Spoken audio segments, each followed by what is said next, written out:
You're listening to Reza Riffs with Keith Reza and Alan Lee, right here on LA Talk Radio. All right, I thought there's going to be another introduction. Usually they do 2 songs, don't they, Alan Lee? Yeah. Maybe they are wanting to give us more time with our guests, and so they cut out part of the music. Or maybe I just hit the wrong button. Or maybe you just hit the wrong button. That's more like it. That sounds like something I would totally do. But, man, we got a great show tonight. I'm excited. It's nice because we have another in-guest studio. This is like 3 weeks in a row where the guests have come into the studio, which is awesome. Our guest, he's been in movies like Forrest Gump and Cry Baby, and he's also an author that has written a book that I have in my hand called James Earl Ray, The Last Days of Inmate 65477.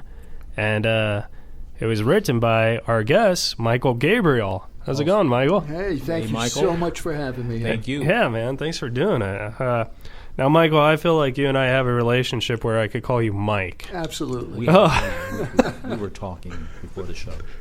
Talking before the show. All right, so Michael, I've seen you before on the scene. I don't remember. We were talking about that earlier. It was either Laugh Factory or Flappers, right? One of the two. Or the Comedy Store, possibly. Comedy Store, okay. And you said you started doing comedy, then you stopped, then do acting, and now you're doing back to comedy. I had a liver transplant. Right. I was diagnosed with liver cancer. My life was saved when I had a liver transplant. And I said, that's it. If I can survive that, I'm no longer going to let stage fright get to me. Right, because you were scared of stage fright. Oh, a paralyzing fear. Yeah. I would almost hyperventilate on stage. It was that bad. Wow. Jeez, a lot of people have that fear though, but like it's weird that because you do acting that you have that fear. But acting's more controlled. They give you a set of lines usually, and you memorize them. Whereas stand-up, it's you. It's just Yeah. So, how many books besides this have you written? That's the first whole completed book. I just wrote a chapter. An FBI agent that was mentioned in my book came forward and said he has physical evidence proving that James Earl Ray did not kill Dr. King. Right. He wrote a book, and he asked me if I'd write a chapter for him. Yeah. And this, so you you ghostwrited a chapter for his book. Yeah, he just sort of inserted it in.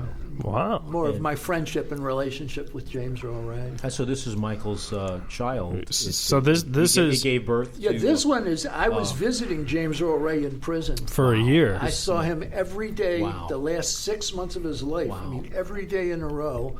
And I kept a daily journal to document everything that was going on. Mm-hmm. And then he mentioned we should really turn this into a book. Yeah. Wait, James Earl Ray mentioned it? Yeah. Wow. His feeling was always that one day the classified documents would prove what nobody else had proven, that he was innocent. Right. And he just thought any of this information is just another piece of the puzzle. Well, Alan and I, we read some of the book, but it was too big. It's like size of the yellow pages. It's 400 pages, and we were a little behind. but tell us just a short version of James Earl Ray. He obviously has been convicted of killing Martin Luther King, but when he was arrested, he said he didn't do it, and he kept on saying he didn't do it. It was a plea bargain. Plea bargain. They actually, his lawyer was working with the government, and they said, we're going to arrest your father, your 2 brothers, and we're going to give you the death penalty. If you agree to a plea bargain, nobody else in the family will be touched, and they were going to give him a 99-year sentence. Right. The lawyer said, once that happens, then you file for an appeal, and then you get the trial that you wanted all along. So that's kind of how, and for 30 years they denied him that trial. Wow. And by law he was entitled. Sure. Right. This is where the story gets crazy. Yeah, we want to hear the crazy stuff. If you file an appeal within a month of your sentence, and if the judge dies or is incapacitated, the motion is automatically pushed through. Really? They found the judge 2 weeks after James Earl Ray was sentenced and filed an appeal. They found the judge dead at his desk, literally slumped over the paperwork for his appeal. 2 weeks. Wow. And that really sounds like, they took him out. But honestly, we believe he had a heart condition all along. Okay. And this is the one thing that didn't involve chicanery. Okay. But he was entitled to that trial. So it was just bad luck for the judge then. And as I much, understand, Okay. that was good for that. Well, the judge Great died. for It was James great. Earl Ray. Yeah, Yeah. so that doesn't fit the story of the shooting. But Right. for 30 years, every time his Sure. lawyer filed, they just said nope. Isn't that something? So they denied. They denied. It's a Tennessee statute. He was entitled to it. Yeah. Well, okay, so let's talk about that for a second. You became. How did the relationship with you and James Earl Ray start? Was it pen pals, and then you? Yes, and this is going to sound terrible, but I, as a comedian, I was pretending to have a school where I taught yoga to cats. Yes, that's what we were That's going to funny. ask. And I sent him a letter, and I said, "Would you like to write a foreword to a book I'm doing on cat yoga?" Thinking he's never going to write me back. Right. And it turns out he wrote everybody back. Really? And I got a letter from him. So I said, well, I'm going to follow up. I'll write him back. Okay. And a second letter came. By the end of the year, I had 50 or 60 letters. We were literally going once a week. Right. Then it sort of became phone calls. He would call me collect. Wow. And finally I said, could you please put me on your visiting list? Wow. I was in Baltimore. He was in Nashville. He needed a liver transplant. Right. That's the really strange part of the story. Yeah.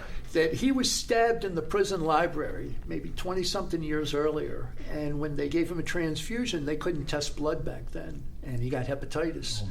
The prison didn't tell him. Yeah. 20-something years later, they find him collapsed in his cell in a coma. Wow. And they said, you're going to die within a year if you don't get a transplant. I come up from Baltimore. For people that don't know, if you have a bad liver, a fatty hamburger is as damaging as a shot of whiskey. Yeah. Well, I found the guy who stocked the vending machines. Yeah. Tracked him down, and I said, would you stock one machine with all healthy stuff? Wow. And the guy agreed to do it. Right. And the only problem was inmates can't use the machines. A visitor has to do it. So I literally packed up, rented a small house in Nashville, and every day I would go to the prison and hit the vending machines. I'd go in to see them. Yeah. And it just I started keeping the daily journal. So when you started doing this, did you was it in your mind saying, "Oh, I want to write a book about this guy," or what? Not at all. It's organic. I was convinced he was innocent. Yeah. HBO had done a mock trial several years earlier. Okay. And that jury also said Wow. innocent. There's just no evidence against The this mock guy. jury. Yeah. Wow. But they conducted it like it was an actual trial. Right. They gave everyone a certain budget. They conducted it in Sure. a courtroom. And they said the same thing. No, he's innocent. Well, I do know one thing about it, assassinations, and I mean, I'm not going to say if I think he's innocent or not, but the thing is, I do know, especially during this time, a lot of assassinations were kind of BS'd a little, like the Kennedy ones Sirhan. So it puts a lot of doubt on what actually did happen and what actually did not happen. And I'm sure on this Martin Luther King thing, that was the exact same case.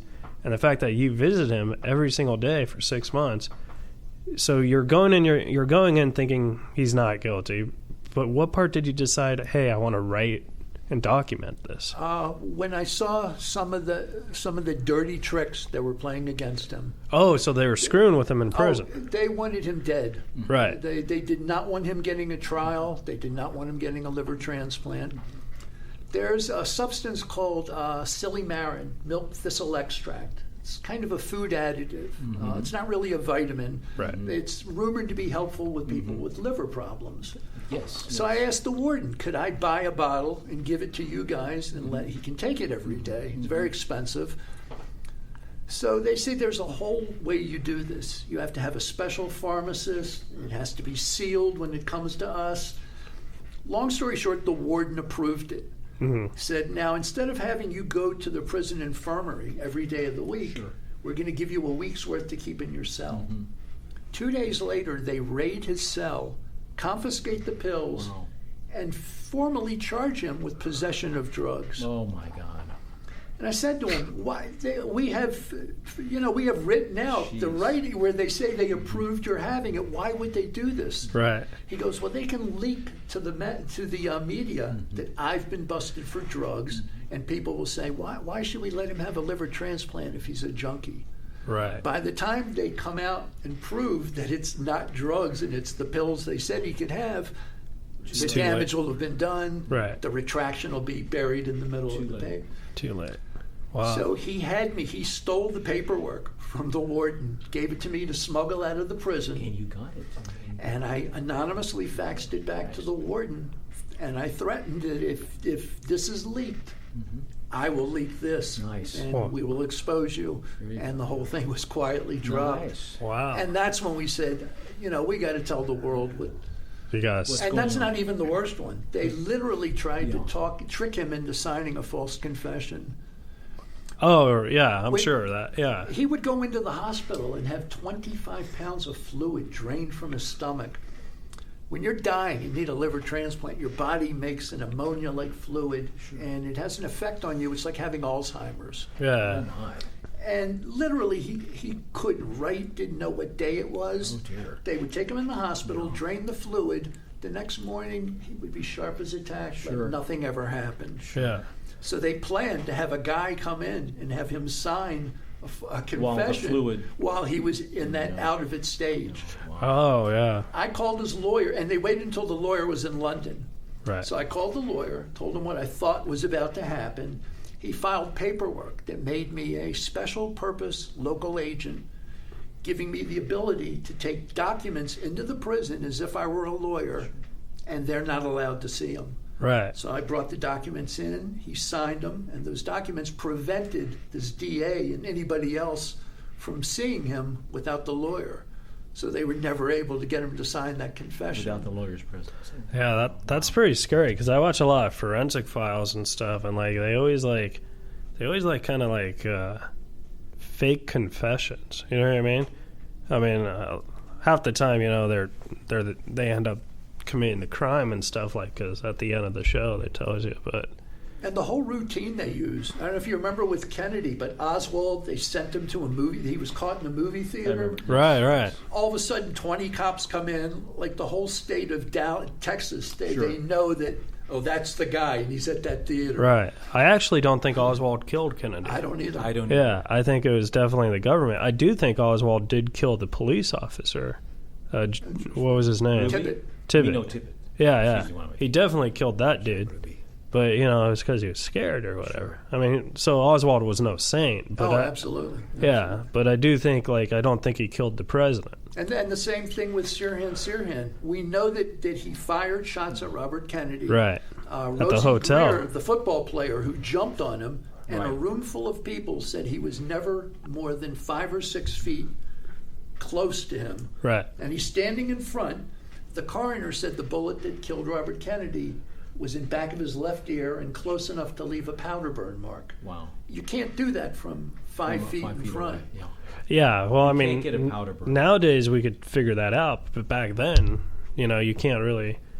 Okay, so refresh the folks at home about Martin Luther King. Everyone knows he was killed and stuff, but what was and just a quick 31 minute, Okay. what happened? He came to Memphis because 2 sanitation workers were killed. Right.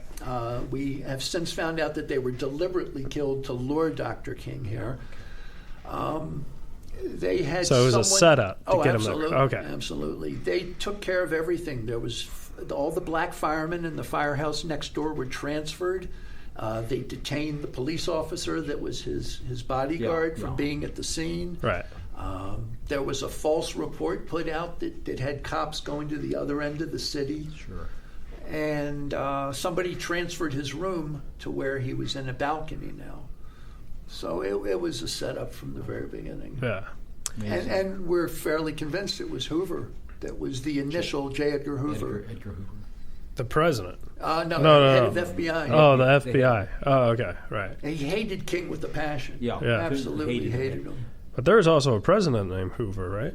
Yeah. Yeah. Okay, that's why I got confused. Okay, because I know a lot about presidents.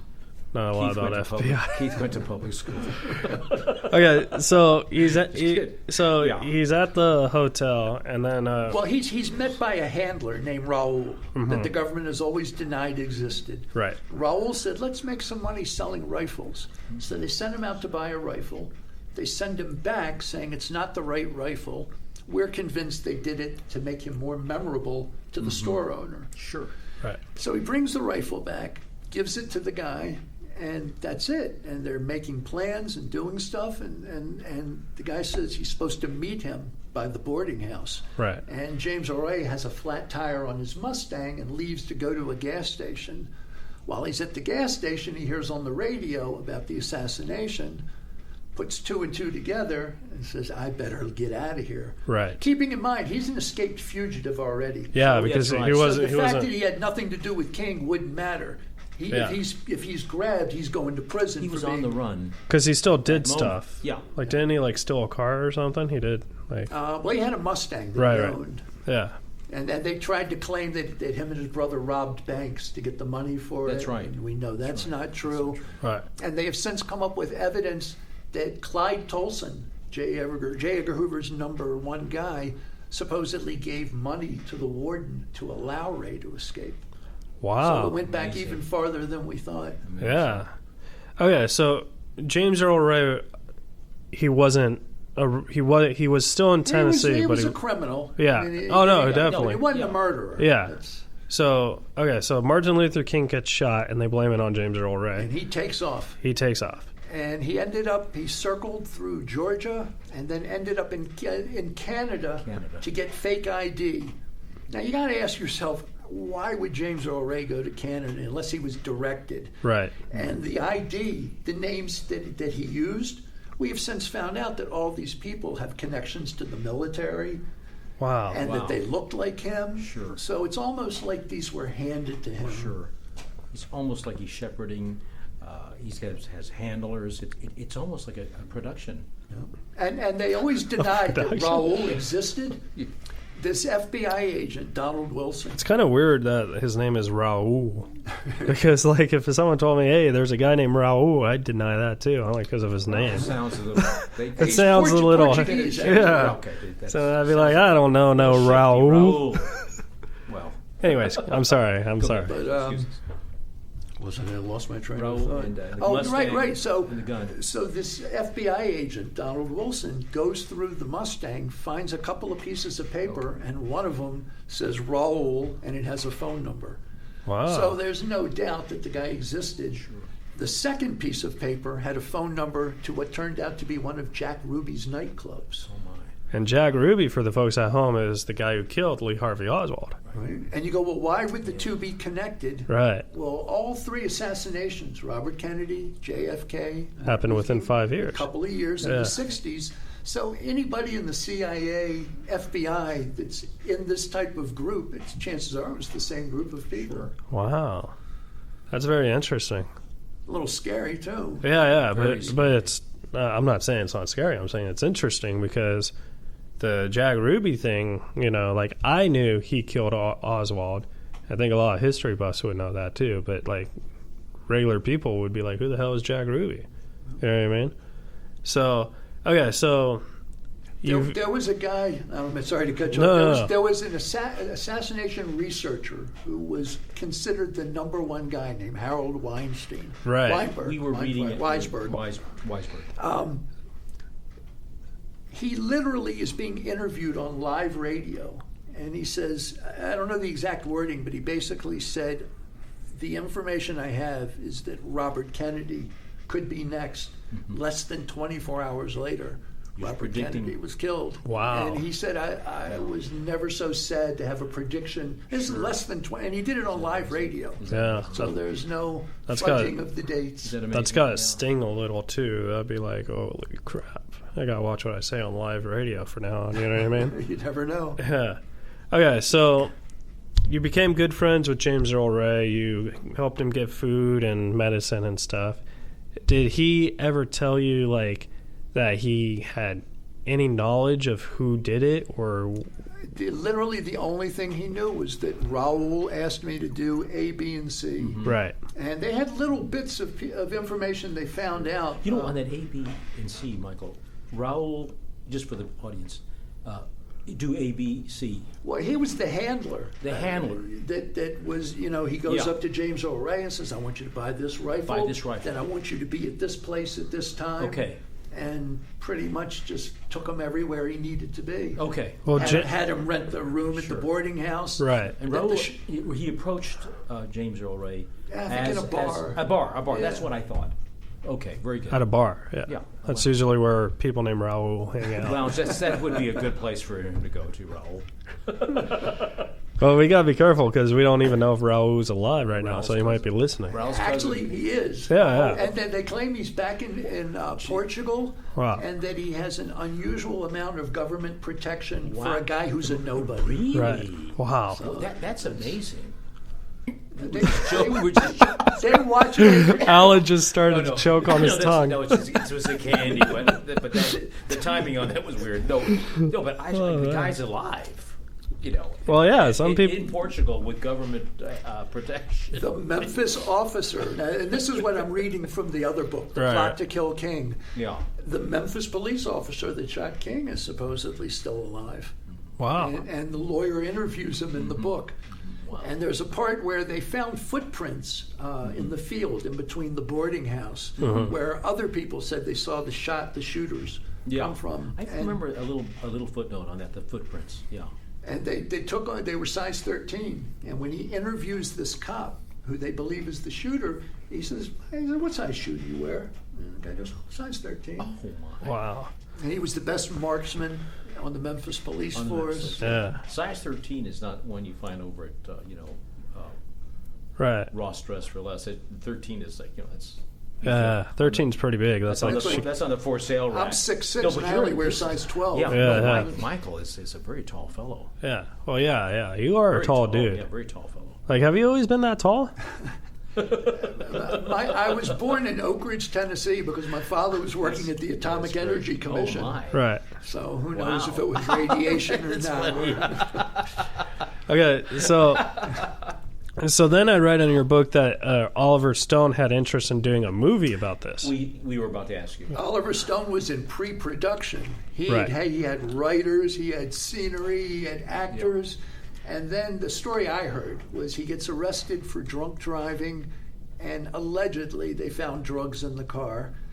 Somebody says to him, now is not the time to do this movie on Dr. King, and the charges kind of all go away.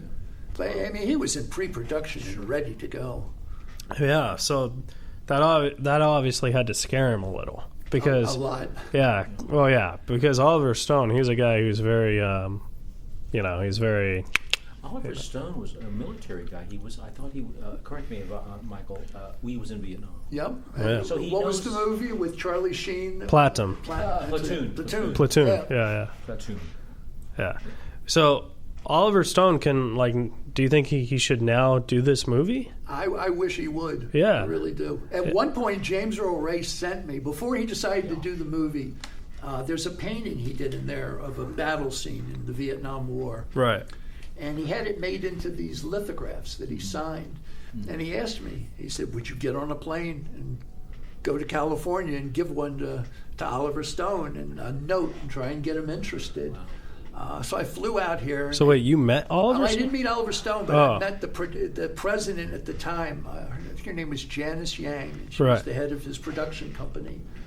And I met with her and kind of told him the story. And then I guess he got in touch with James Earl Ray. Yeah.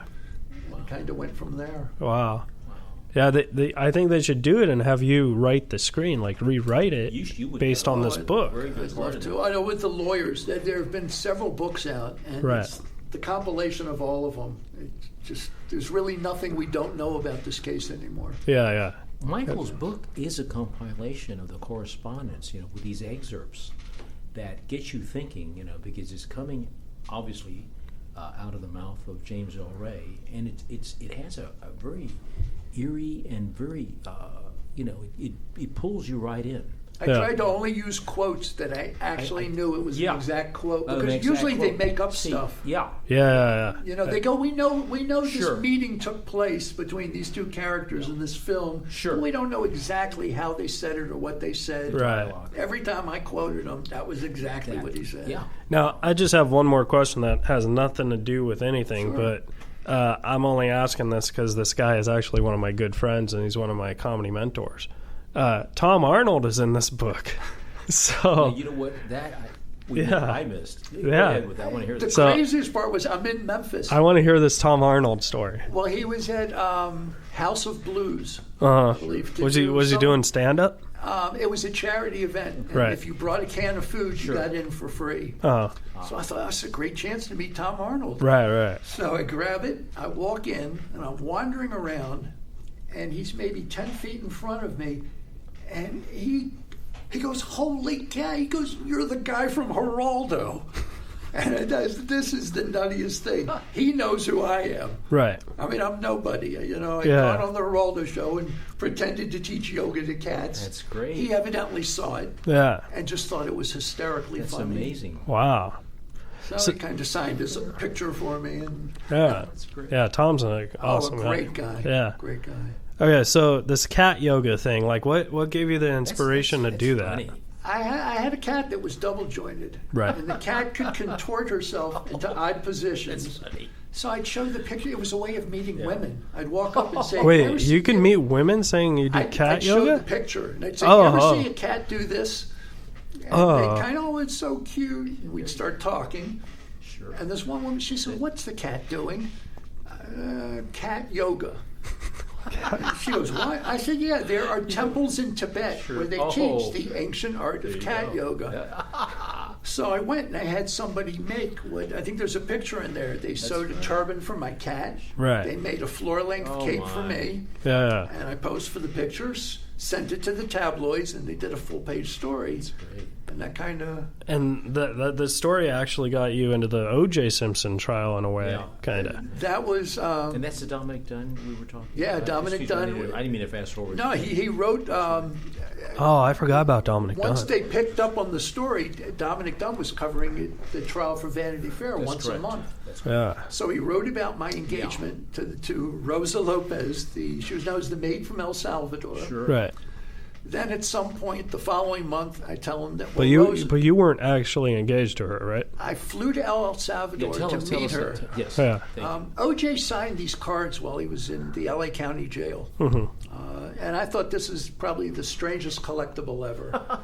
And there was a spot for the owner's signature. And I thought, if I could get another trial member to sign this, it'd be worth gold. This would be worth gold. Right.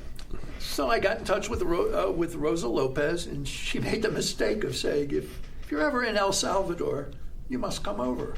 So I booked a plane as soon as I hung up the phone. 2 weeks later, I'm in El Salvador, and the media was hounding her to death. Right. So I said, I'm going to tell them we're engaged, and if they leave you alone, we'll give them an exclusive to the wedding. OJ will give away the bride. Then once they find out they've been hoaxed, they'll never write a single thing about you because they'll think they're being hoaxed again. Right. And that's pretty much what happened. Yeah, that's pretty smart. That's an amazing man. story. That's funny. She probably loved it at the beginning, but now she probably wishes she didn't do that because like Cato, for example, he gets a lot of attention and stuff. Remember we met Cato at the Comedy Store? Oh yeah, we love Cato. I met Cato he came to Baltimore doing his personal appearances, so I put on the cat yoga cape and the turban. Whoa, you did that? And they promptly threw me out, but they mentioned me in the newspaper article they did. Great. Yeah, wow.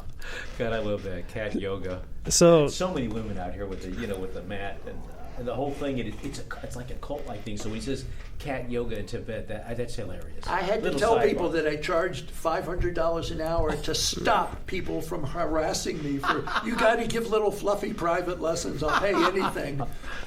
how much will you charge Alan to do cat yoga? My joints are stiff. I don't involve myself in yoga. Thank you though. Okay, so this prank called cat yoga got you a lot of press and stuff. So it really helped you in a way. right? Because people knew who you were. Like I said, Tom Arnold walks up and says, "I know you're the cat yoga guy." Yeah, that's pretty cool, man. That picture of Michael as a ventriloquist in was it the not the Inquirer, but one of the Globe. The Globe. Wow, too bad we don't have video. Yeah. That would have been cool, man. Yeah. I took the puppet on the Geraldo show, but he didn't let me bring her out. But they did show photographs of her. And so while you were doing this cat yoga thing, you were also doing acting.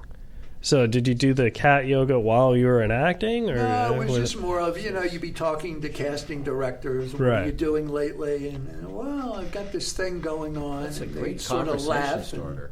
It's perfect. Yeah. Because they don't know the fact that there are real cat masseuses. You can have a cat get acupuncture. Yeah. I mean, all these things exist. Sure. Right. Cat psychics. So I thought, well, why not the ancient art of cat yoga? Yeah. That's great. Now, did James Earl Ray, was he very supportive of this cat yoga thing? Or He probably did a dozen paintings wow. in his prison cell. Really? He did a painting of Dominic Dunn and Geraldo pushing the plunger on what's supposed to be 5,000 sticks of dynamite, and you see me and the cats being blown up in the air.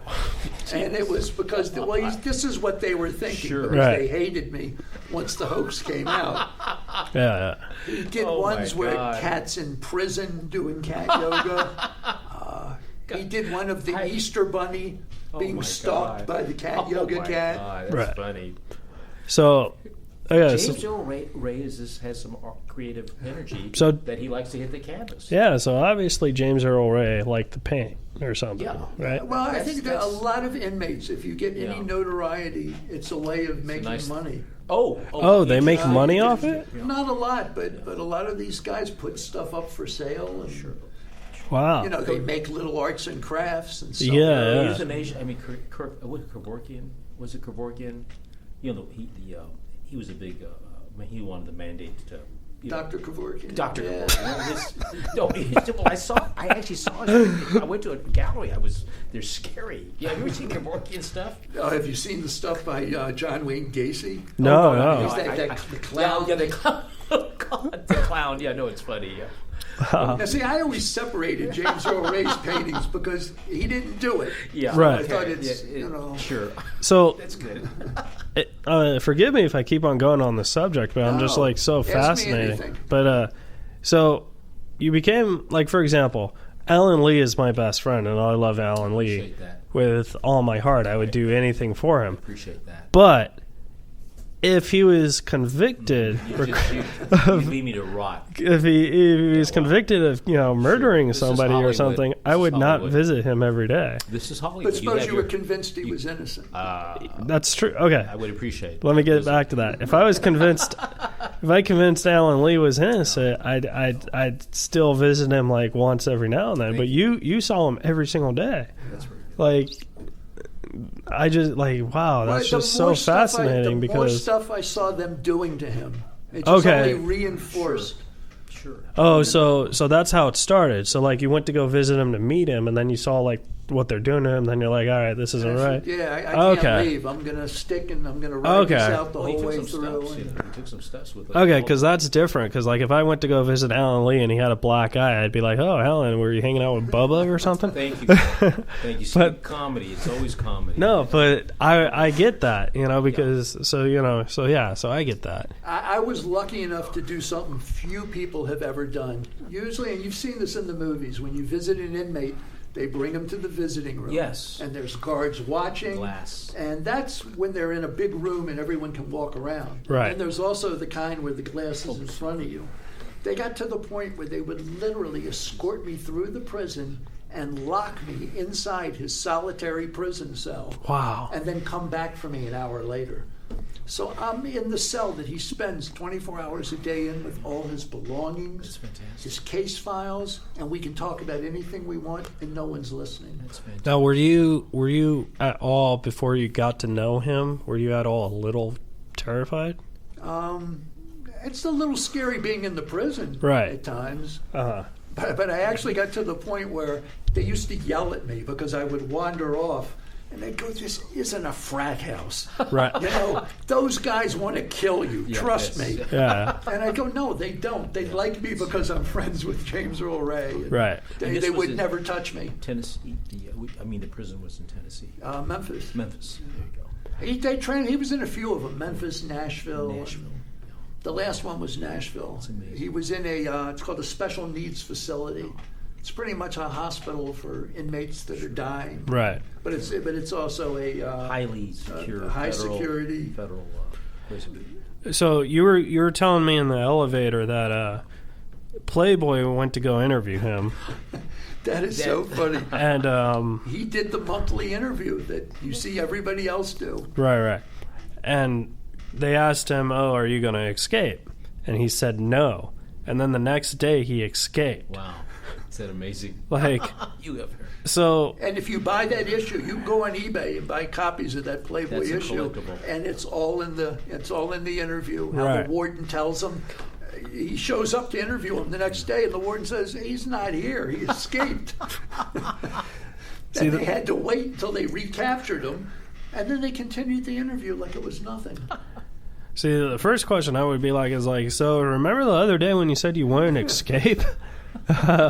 What changed your mind? And then, like, I'd expect an answer like, oh, the guy, Bubba, started hitting on me or something. Well, it even got weirder because they could never figure out how he physically escaped. Really? And one day they noticed one of the paintings on his cell wall shows an inmate climbing over the prison wall using a homemade ladder. And when they look closely, the inmate's number is 65477.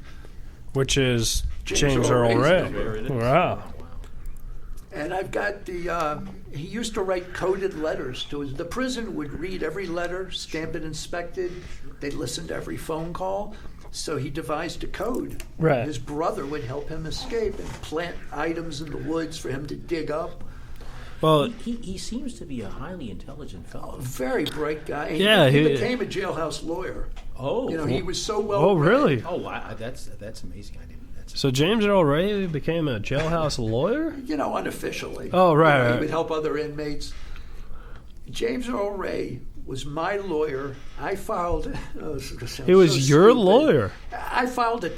I was one of these articles that was by the tabloids. Right. The deal we made was they were supposed to give me a certain amount of copies. Sure. I didn't want to take money because I thought I could get arrested for fraud. Do you regret taking that decision? Well, I said I'll take the copy of the issue so I can pass them out. Sure. Right, but do you regret not taking money? No, I didn't take the money. No. I was afraid to. No, but do you like if you go back in time? Do you wish you could take the money? I know the answer. Still, So, I guess, I'd love the money. But Okay. I don't want to get in trouble. Okay, I get it. So they try to screw me out of the copies. Sure. So I go to James Earl Ray and say, let's file a lawsuit. So he literally drafts the paperwork for me. I file a $20 million lawsuit against the Globe and the reporter that did the story. They get a big shot lawyer to try and have the case thrown out. Right. And James Earl Ray files another set of paperwork, and they ended up settling with me. That's amazing. So what'd they do? Give you 20 million copies? No, it was supposed to be 1,000 copies. Okay. And I'm legally not allowed to say the settlement I got. Oh, right. But it's kind of common sense that it's usually around what the damages are. Well, they must have been happy to have such a publicity thing. Imagine. Did they know James Earl Ray was your lawyer? It's on the paperwork. Holy Lord! They must have been happy about that. I'm surprised they never did a story just on that. That's what I that's what I thought. Now, you want to hear a really strange coincidence? 15 years go by. And the guy I sued that worked at the time, I go over to Santa Monica to buy a refrigerator from an appliance store. Right. And the salesperson is helping me, and I go to sign the paperwork, and I see him look at my name, and he looks at me, and he pulls his jacket back, and he's got a name tag, and it says his name, and I go, that's the reporter.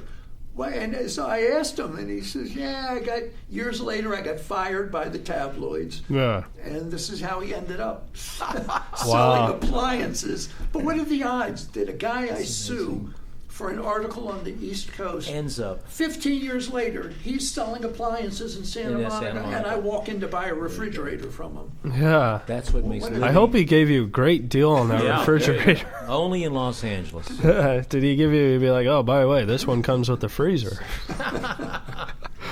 But no, I'm looking at the book and, like, honestly, like, I mean, I like the ladies and all, but James Earl Ray, he seems like he was a good-looking dude when he was younger. So, like, do you think maybe that has something to do with kind of an Elvis, Tennessee? Yeah, I grew up in Texas. but do you think his looks had something to do with, like, his frame? That No, I think it was more of he had been in the Army. Right. And they love to go after military people. I'm glad, because that was my question, and you're already answering it before I even mentioned it.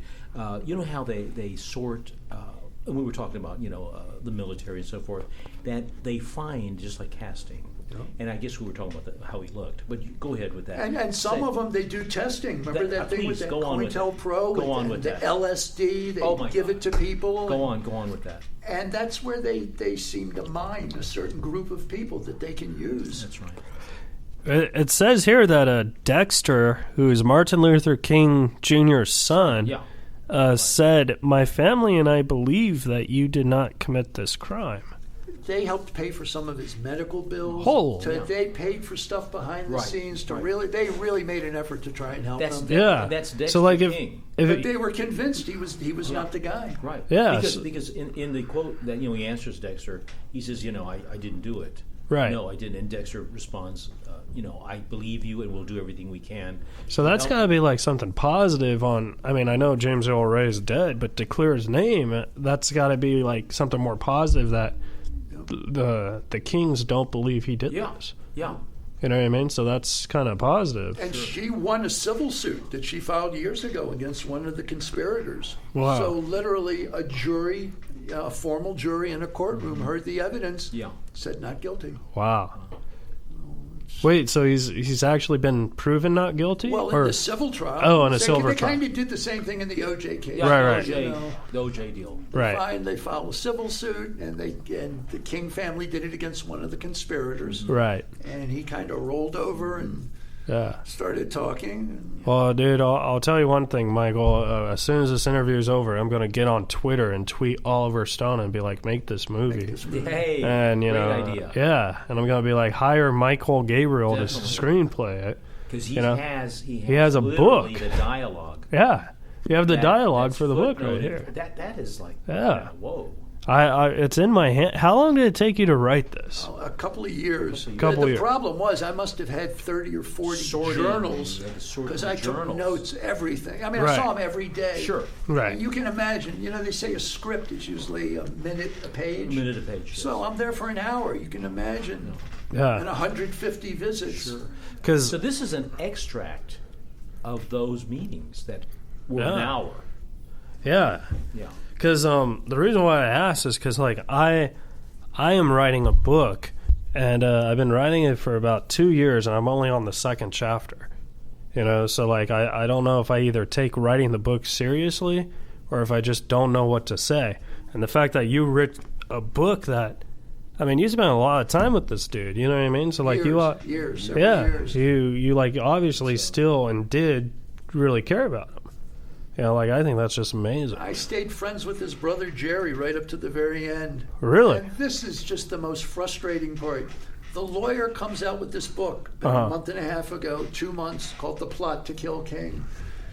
And I'm reading all this stuff, and my first thought is I got to call Jerry Ray and say, would you guess what the latest is? And he just died. Oh, wow. So it's like, he would have loved this. Yeah. He was the type of guy that would go on TV shows and just scream at the government. Right. Do you remember Morton Downey? Yeah. Yes. He went on the Morton Downey show, and they gave him a lie detector test. and they asked him, had he ever been arrested? And he said, nope, I've never been arrested. The polygraph examiner says he's telling the truth. I'm one of the best in the country. And Jerry Ray looks at him and says, well, I wish they had told that to the warden when they locked me up in prison. Wow. Because he was obviously lying. Sure. And fooled the polygraph examiner. And that tells you something about these tests and how they manipulate everything. Now, where can the folks at home like purchase this book at a Barnes and Nobles? I was or about to say, is that do on they- Amazon? No, I'm selling it online. Online? Right now? Okay. Yeah. All right. So, what's the website for the folks at home? Catyoga.com. Oh, Catyoga.com. that's easy to remember. Holy Lord. Catyoga.com. And Michael Gabriel. And so catyoga.com. Do you also like give it like just for a joke? Be like, oh, I'll teach your cat how to do yoga. Yeah, just as Like I think you should really look into that, because like I a few times I did it on live television. really, I had reporters come over. I fixed my apartment up to look like a cat yoga school. yeah. And they come over, and my excuse over for why that. the cats could never do it was that the cameras are too and the lights are too distracting. The cats Right. need to meditate. they do.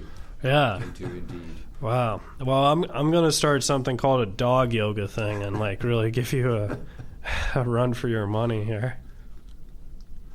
Anyways. I know it's hard to say this and keep a straight face. Yeah, I know. Imagine when I had to do this on live television. Yeah. I'm pretending. I'm dead serious. I told them I spent 8 years in Tibet. Yeah. And not one of them said, show me a passport with Tibet on it. Oh, Just show us you've been to Tibet. But no, like, see, the thing with internet hoaxes, why one thing, like, I really admire you for doing this, and because you did it multiple times, but, like, it just seems like, maybe, I don't know, maybe, like, the joke would be get old a little, but then you kept doing it. I kept upping the game. That's what I'm saying. I found a porno star to come forward and say she was the other woman. Once Rosa left me officially, Wow. she came forward and said she's the other woman. Wow. And Dominic Dunn mentioned it in Vanity Fair. Dominic Dunn. Yeah, We talked Dominic about that Dunn. early, yeah. Well, you know what's funny in a way? Michael has shown that you can manipulate the media, and he did it. And then he sort of proved how the media can be manipulated by doing it. That's an interesting point, Alan Lee. Michael, how does it feel to manipulate the media? Because I've never done it. Oh, that must feel good. I was good. actually shocked at how easy it was. But to be honest, I think most of that was because it was OJ. Right. You could say anything, and if it had OJ in Good environment. they put it on the news as quick as they could. Right. I've tried to do it since, and I don't know it's because they recognize my name, but Yeah. I tried to tell them at one point that Elvis came into the candy store I had when he had supposedly been long dead, and I said he gave me a ring, and I made up the story, and I contacted the Inquirer. They said, no, we're not interested. A week later, they run a story where a priest runs into Elvis, and Elvis gives the priest a ring. Wow. So they lifted my story and cut me out of it. There you go. So which is weird because you actually look like a priest in a way. He could pass for Yeah, I'd cast you as a priest. All right, we I would only. have been a Wired Earp Western. 'Cause I'm a Western freak. Well, we're running out of time, but Michael, tell us something where the folks at home can purchase your book and go see you do stand-up comedy at. Like, Go ahead and plug away. Well, they can get the book at catyoga.com. I'm going to be at Flappers on October 16th. Great. which one, Burbank or Burbank. Burbank, okay. And then just around local clubs. Local clubs. Yeah. Now, do you have a Twitter or a Facebook that the folks at home can like follow you? Comedian Michael Gabriel. Oh, it's not Cat Yoga. I have a Mr. Cat Yoga Right. and comedian Mike Gabriel also. Oh, nice. Facebook and Twitter. All right. We'll be friending you tonight. Oh, Please. yeah. Me and Michael, we've been friends and he just And speaking of which, I'd like to thank you. You don't have any idea how helpful you are to comedians who are up and coming. Well, where do we get information from? Oh, my It's God. really nice to have somebody to be as generous and outgoing. And the fact that you invited me here, I'm just bowled over We're by glad to this. have Oh, you. Thank you. Mike. that means a lot to me, pal. Thank you. That's So super. thank Thank you you. both very much. Oh, thank you. And I did not pay you to say that. It's nice when Not on this budget. it's nice when people say good things about you when the world is so dark. Oh, I love your Facebook posts. You don't see many comedians that are as honest about what goes on and how other comedians should treat each other. And Yeah. it's nice. It's Oh. very nice. I really appreciate that, man. Okay, so I have this book called James Earl Ray, The Last Days of Inmate 65477, It's a true story written by Michael Gabriel, and you can pick up your copy at catyoga.com. If the folks at home purchase it, do you sign it for them? Oh, I sign every copy. You sign every copy? Excellent. So he'll assign you a copy. eBay is selling a couple of signed copies for $49. I should let you know. $49? I'll bring another copy. Thank you. Holy Lord. There you go.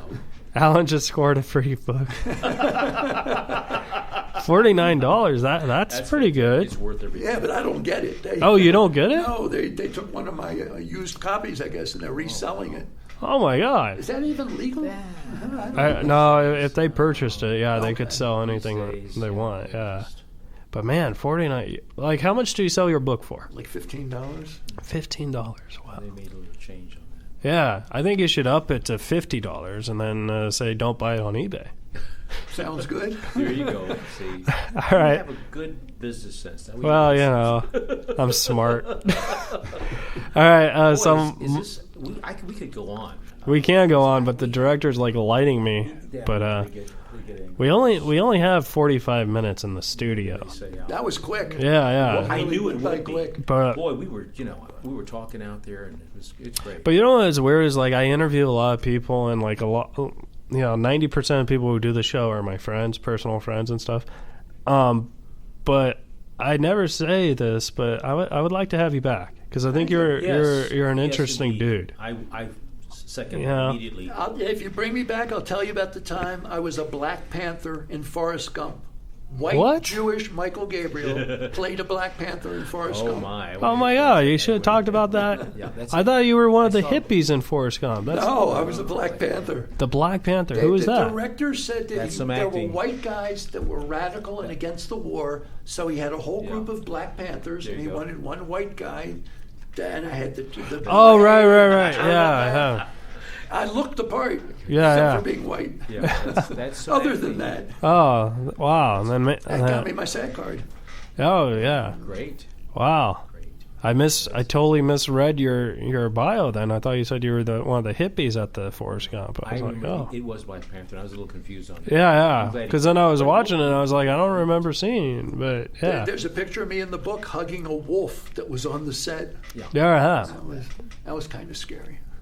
You hugging a wolf? There was a Vietnam veteran. They have one of these MIA tents set up for missing in action. Sure. Right. And this one veteran had a wolf that he would bring with him. Was it a real wolf? A real wolf. Holy Lord. I would be scared to shit. And he had the thing lightly, put it, not bite me on the arms. It's just squeezed to show me.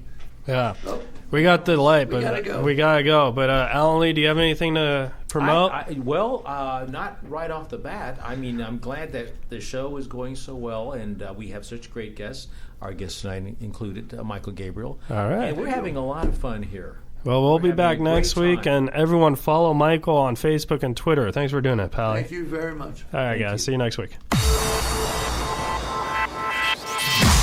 You're listening to Reza Riffs with Keith Reza and Alan Lee, right here on LA Talk Radio.